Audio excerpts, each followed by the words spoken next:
संस्कृत भाषा शिक्षण में आपका हार्दिक स्वागत है। पूर्व पाठ में हमने चतुर्थी विभक्ति के अर्थ में कृते शब्द का प्रयोग कैसे करते हैं यह जाना है। इस भाग में हम अस धातु के भूतकाल रूपों का विशेष अभ्यास करेंगे। नमो नमः। पूर्वतन पाठे वयं यथा तथा एतद् अंशं ज्ञातवन्तः। इदानीं तस्य पुनः स्मरणं कुर्मः। बाणः यथा गद्यं लिखति तथा अन्यः न लिखति। यथा रविवर्मा चित्रं लिखति तथा अन्यः न लिखति। भवन्तः वाक्यं वदन्ति वा? वदतु।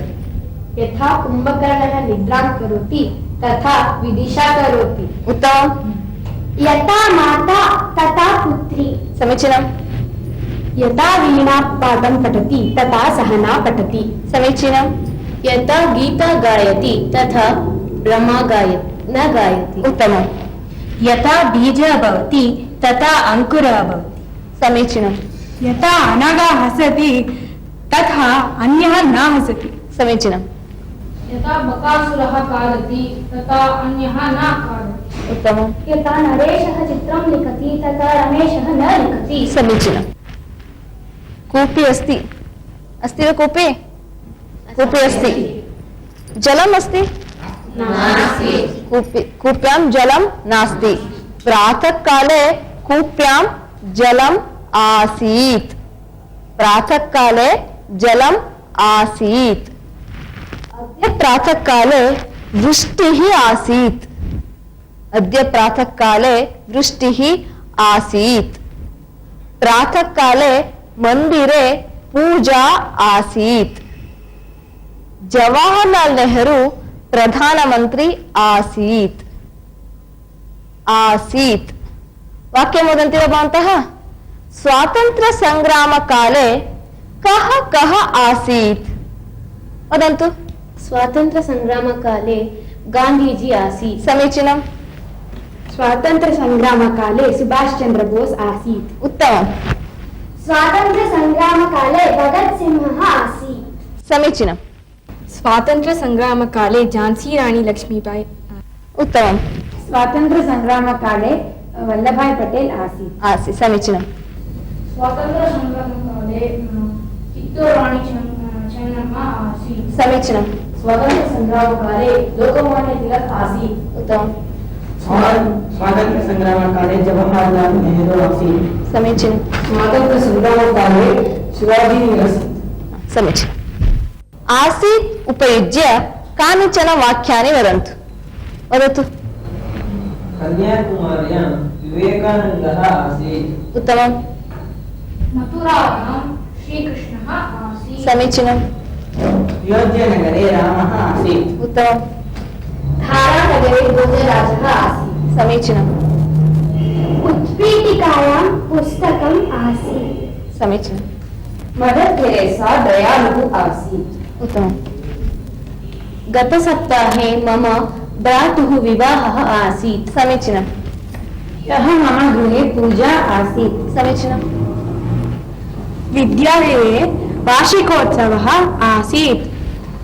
उज्जयिन्यां विक्रमः नाम राजा आसीत्। उत्तमम्। भोजराजः आसीत्। जवाहरलाल नेहरू आसीत्। संग्रामकाले महात्मा गांधीजी आसीत्। संग्रामकाले बहुजनाः सैनिकाः आसन्। सैनिकाः आसन्। द्वापरयुगे कौरवाः आसन्। भारते ब्रिटिश जनाः आसन्। आसन् आसीत् आसन्। अहम् एकवचनस्य वाक्यं वदामि, भवन्तः परिवर्तनं कुर्वन्तु। गायकः आसीत्। नायकः आसीत्। कविः आसीत्। पंडितः आसीत्।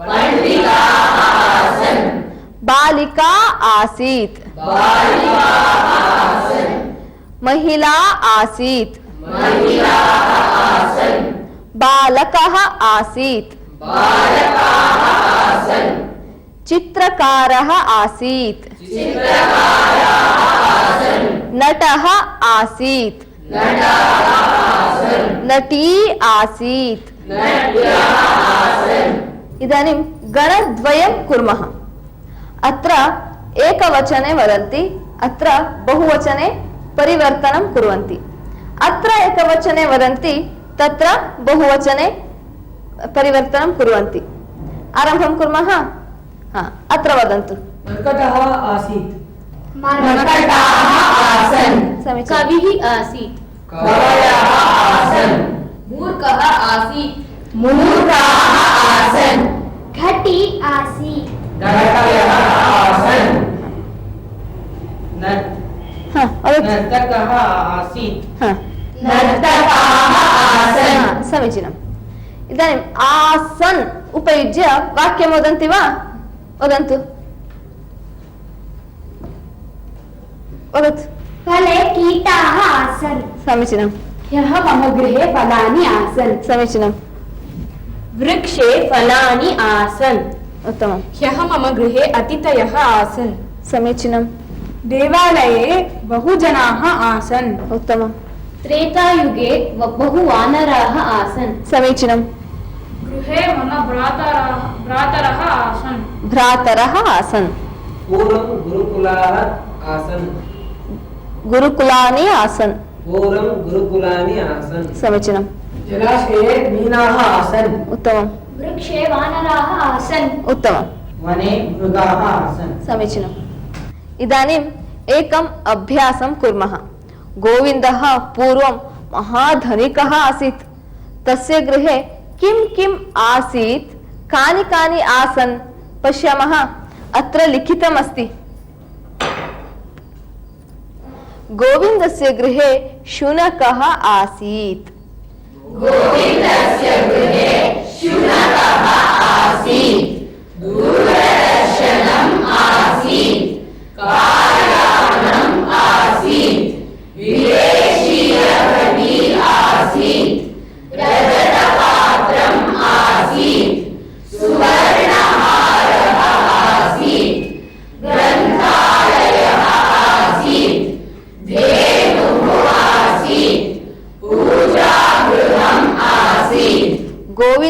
गृहे सेवकाः आसन्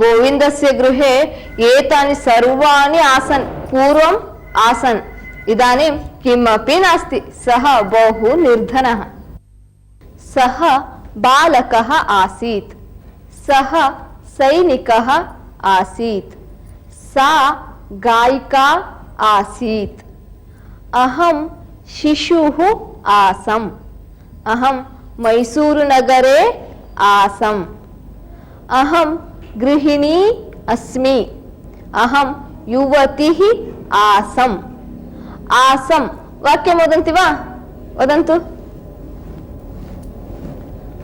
अहं गतसप्ताहे मैसूरुनगरे आसम् उत्तमम् ह्यः अहं देवालये आसम् समीचीनं ह्यः अहं ग्रन्थालये आसम् समीचीनं परह्यः अहं महाराष्ट्रे आसम् उत्तमं प्रातःकाले अहं गृहे आसम् समीचीनम् अहं प्रातःकाले शालायाम् आसम् समीचीनं प्रातःकाले अहं देवालये आसम् उत्तमं गतवर्षे अहम् आपणिकः आसन् समीचीनम् अस धातु के भूतकाल के प्रथम पुरुष और उत्तम पुरुष के रूपों का ज्ञान आपको अभी हुआ होगा।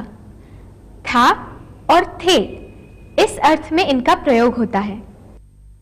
इदानीम् एकम् अभ्यासं कुर्मः अहं वर्तमानकाले वाक्यं वदामि, भवन्तः भूतकाले परिवर्तयन्तु। अहं गायिका अस्मि, अहं गायिका आसम्। एवं अहं बालकः अस्मि, अहं चतुरः अस्मि, अहं पंडिता अस्मि, अहं लेखकः अस्मि, अहं युवकः अस्मि, अहं दुष्टः अस्मि। उत्तमम्। इदानीम् अन्यम् अभ्यासं कुर्मः।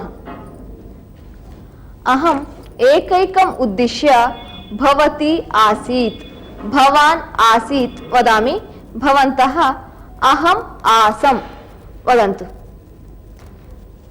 भवती चतुरा आसीत्, अहं चतुरा आसम्। उत्तमम्। भवती बुद्धिमती आसीत्, अहं बुद्धिमती आसम्। उत्तमम्। भवती सुन्दरी आसीत्, अहं सुन्दरी आसम्। समीचीनम्। भवती चटुला आसीत्, अहं चटुला आसम्। उत्तमम्। भवान् शिशुः आसीत्, अहं शिशुः आसम्। समीचीनम्। भवान् चञ्चलः आसीत्, अहं चञ्चलः आसम्। उत्तमम्। भवान् स्थूलः आसीत्, अहं स्थूलः आसम्। समीचीनम्। भवान् नायकः आसीत्, अहं नायकः आसम्। उत्तमम्। अहं शिशुः आसम्, वयं शिशवः आस्म वदन्तु। वयं शिशवः आस्म। अहम् आसम्, वयम् आस्म। अहम् आसम्, वयम् आस्म। अहं निर्धनः आसम्, वयं निर्धनाः आस्म। अहं पराधीना आसम्, वयं पराधीनाः आस्म। अहं दुःखिता आसम्, वयं दुःखिताः आस्म। अहं निःशक्तः आसम्, वयं निःशक्ताः आस्म। अहं दुर्बलः आसम्, वयं दुर्बलाः आस्म। समीचीनम्। वयम् आस्म। एकैकः वाक्यं वदन्ति वा? वदतु। वयं मूर्खाः आस्म। उत्तमम्। वयं वानराः आस्म। समीचीनम्। वयं निःशक्ताः आस्म। उत्तमम्। वयं चटुलाः आस्म। समीचीनम्। वयं दुष्टाः आस्म। उत्तमम्। वयं मर्कटाः आस्म। उत्तमम्। अस धातु के भूतकाल के सभी रूपों का अभ्यास अब आपको अच्छी तरह से हो गया होगा। अब आप एक दृश्य देखिए जिसमें अस धातु का भूतकाल प्रयुक्त है। वैद्य महोदय, महती उदरवेदना। उदरवेदना वा? शयनं करोतु, परीक्षां करोमि।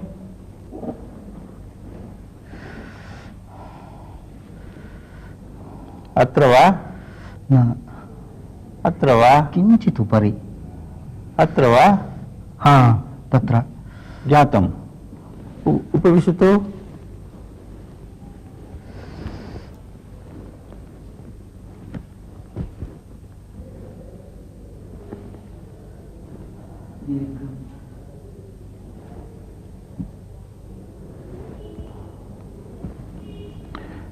दीर्घं श्वासोच्छ्वासं करोतु।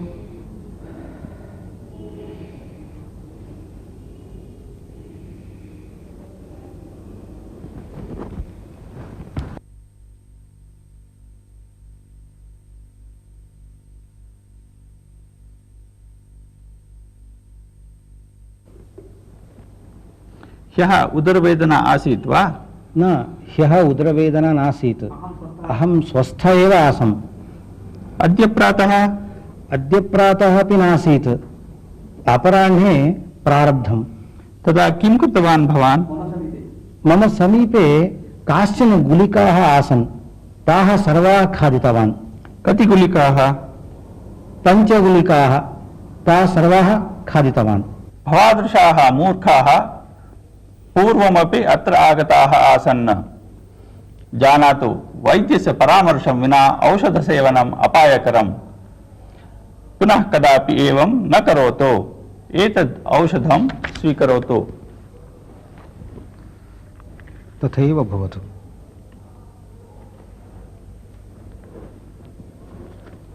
संस्कृतेन संख्याः कथं वक्तव्याः इति पूर्वतनपाठेषु वयं ज्ञातवन्तः स्मः। इदानीं तस्य अभ्यासं कुर्मः।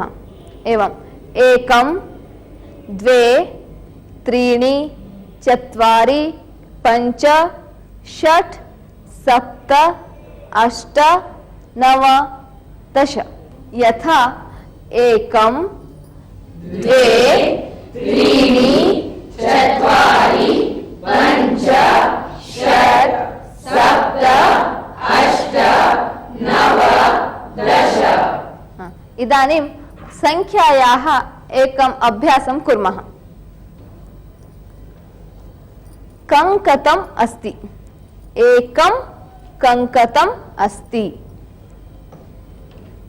कार्यानम्। 1 कार्यानम् अस्ति। पुस्तकम्। 1 पुस्तकम् अस्ति। दन्तकूर्चः। 1 दन्तकूर्चः। 1 दन्तकूर्चः। सुधाखण्डः। 1 सुधाखण्डः। दण्डः। 1 दण्डः। चमसः। 1 चमसः। पत्रिका। 1 पत्रिका। 1 पत्रिका। संचिका। 1 संचिका। दूरवाणी। 1 दूरवाणी। कर्तरी। 1 कर्तरी। अंकनी। 1 अंकनी। अहं भिन्न भिन्न शब्दान् वदामि। भवन्तः तत्र 1 एकं 1 योजयन्तु। बालकः। 1 बालकः। युवकः। 1 युवकः। दण्डदीपः। 1 दण्डदीपः। बालिका। 1 बालिका। मापिका। 1 मापिका। लेखनी। 1 लेखनी। उपनेत्रम्। 1 उपनेत्रम्। कङ्कणम्। 1 कङ्कणम्। मम गृहे एकः बिडालः अस्ति। भवतां गृहे 1 एकं किं किम् अस्ति वदन्तु। गणेशः वदतु। मम गृहे एकं कार्यानम् अस्ति। उत्तमम्। मम गृहे एकं दूरदर्शनम् अस्ति। समीचीनम्। मम गृहे एकं गणकयन्त्रम् अस्ति। मम गृहे एकः शुनकः अस्ति। उत्तमम्। मम गृहे एकः सुवर्णहारः अस्ति। मम गृहे एकः स्यूतः अस्ति। समीचीनम्। मम गृहे एका उत्पीठिका अस्ति। उत्तमम्। यह आप जान गए होंगे कि संख्या में भी लिंग भेद है। आगे नपुंसकलिंग शब्द हो तो हम एकम ऐसे एक शब्द का भी नपुंसकलिंग में प्रयोग करते हैं। जैसे एकम पुस्तकम, एकम गृहम। इसी तरह आगे दंडः, ग्रंथः, दर्पणः आदि पुल्लिंग शब्दों का प्रयोग हो तो एक शब्द का भी पुल्लिंग में ही प्रयोग किया जाता है। जैसे एकः दंडः, एकः ग्रंथः। ठीक उसी तरह आगे स्त्रीलिंग शब्दों का प्रयोग हो तो एक शब्द का भी स्त्रीलिंग में प्रयोग होता है, जैसे एका महिला, एका कूपी। वयम् इदानीम् एकं सुभाषितं शृणुमः। आचार्यात् पादमादत्ते पादं शिष्यस्वमेधया पादं सब्रह्मचारिभ्यः पादं कालक्रमेण च आचार्यात् पादमादत्ते पादं शिष्यस्वमेधया पादं सब्रह्मचारिभ्यः पादं सब्रह्मचारिभ्यः पादं कालक्रमेण च पादं कालक्रमेण च। इदानीं श्रुतस्य सुभाषितस्य तात्पर्यम् एवम् अस्ति। एकः छात्रः संपूर्ण ज्ञानप्राप्तिसमये प्रकारचतुष्टयेन ज्ञानं प्राप्नोति। प्रथमपादभागम् आचार्यात् प्राप्नोति, पुनः पादभागं स्व अध्ययनेन प्राप्नोति, पुनः पादभागं सतीर्थैः सह विचारविनिमयेन चिन्तनेन च प्राप्नोति, पुनः पादभागं कालक्रमेण प्राप्नोति। एवं छात्रः संपूर्णं ज्ञानं प्राप्नोति। इस सुभाषित का अर्थ है कि एक शिष्य अपने शिक्षक से केवल 1/4 भाग विद्या ही प्राप्त करता है, 1/4 स्वबुद्धि से, 1/4 अपने सहपाठियों से और शेष 1/4 कालक्रम से प्राप्त करता है। पूर्वं रायगढ़दुर्गम् आसीत्। शिवाजी महाराजः तस्य पालनं करोति स्म। एका महिला आसीत्, सा प्रतिदिनं क्षीरविक्रयणं करोति स्म। रायगढ़दुर्गस्य अन्तः आगत्य क्षीरविक्रयणं करोति स्म। तस्याः लघुपुत्रः आसीत्। तं गृहे त्यक्त्वा दुर्गस्य अन्तः आगत्य क्षीरविक्रयणं करोति स्म। प्रतिदिनम् अन्धकारात् पूर्वं क्षीरविक्रयणं समाप्य बहिः आगच्छति स्म। एकस्मिन् दिने सा क्षीरं विक्रयणं कुर्वती आसीत्। तदा विलम्बः जातः, अन्धकारः जातः। यदा महिला क्षीरविक्रयणं समाप्य द्वारसमीपम् आगतवती तदा दुर्गस्य द्वारं पिहितम् आसीत्। सा तद्दृष्ट्वा रक्षकभटम् उक्तवती, कृपया द्वारम् उद्घाटयतु, मम शिशुः गृहे अस्ति। रक्षकभटः द्वारम् उद्घाटयितुं निराकृतवान्। पुनः सा महिला प्रार्थितवती, रक्षकभटं सा प्रार्थितवती, कृपया उद्घाटयतु, अहं बहिः गच्छामि, गृहे मम लघु शिशुः अस्ति, तस्मै भोजनं दातव्यम् अस्ति, कृपया उद्घाटयतु, भवान् किमर्थं न उद्घाटयति? सा पृष्टवती। रक्षकभटः उक्तवान्, शिवाजी महाराजस्य सूचना अस्ति, अन्धकारस्य अनन्तरं द्वारस्य उद्घाटनं न करणीयम् इति। तद् श्रुत्वा सा महिला दिग्भ्रान्ता जाता। अहम् इदानीं गृहं कथं गच्छामि? सा तत्रैव मार्गस्य अन्वेषणं कृतवती, सर्वत्र अटितवती। एकत्र दुर्गस्य भित्तिः शिथिला आसीत्। सा महिला भित्तिम् आरूढवती, पार्श्वे एकः वृक्षः आसीत्। वृक्षस्य शाखां गृहीत्वा कुल्याम् उत्तीर्य सा कथमपि दुर्गात् बहिः आगतवती। अनन्तरदिने शिवाजी महाराजः एतां वार्तां श्रुतवान्।